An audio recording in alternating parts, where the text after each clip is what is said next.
TV सत्यमेव व्रतम। सांगलीचे खासदार विशाल पाटलांना मंत्री चंद्रकांत दादांनी दिली भाजप प्रवेशाची ऑफर। सांगलीत भाजप काँग्रेसला धक्का देण्याच्या तयारीत आहे। काँग्रेसचे ज्येष्ठ नेते तथा राज्याचे उच्च शिक्षण मंत्री चंद्रकांत दादा पाटील यांनी याबाबत गुगली टाकली आहे।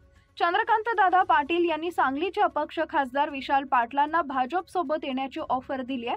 सांगली जिल्ह्याच्या विकासासाठी विशाल पाटलांनी विचार करावा अशा शब्दात खुली ऑफर दिली आहे। राज्यात लोकसभा विधानसभा निवडणुका होऊन देखील अद्याप नेत्यांचं पक्षांतरण होताना दिसत आहे। काही दिवसांपूर्वी काँग्रेस नेते आणि पुण्यातील माजी आमदार रवींद्र धंगेकर यांनी काँग्रेस सोडून शिवसेना शिंदे गटात पक्षप्रवेश केला।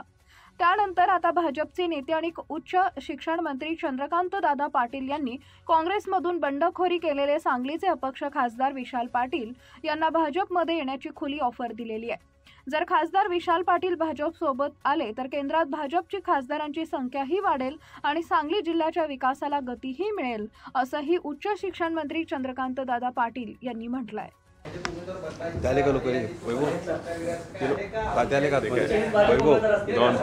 राजकारणात नेहमी वर्तमानावर चालावं लागतं, पुढे काय माहित नाही।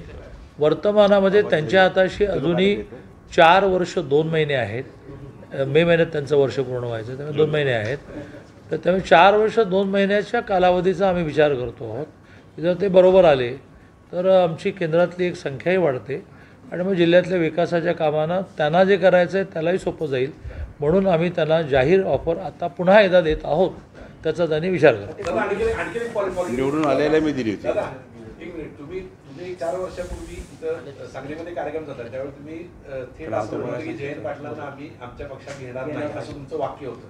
आजही तुमची भूमिका ती कायम आहे का वेगळी? नाही, राजकारणामध्ये वस्तुस्थितीवर आधारित चालतं, वर्तमान काळात आजची भूमिका काय? आजची भूमिका तीच आहे का? नाही, त्याच्यावरचं माझं उत्तर ठरलेलं आहे की माझे श्रेष्ठी निर्णय करतात। चला, धन्यवाद। हां, मी परत प्रेस घेणार आहे थोडा वेळ। औरंगजेबच्या कबरीवरून राज्यात पुन्हा आंदोलन सुरू होत आहे।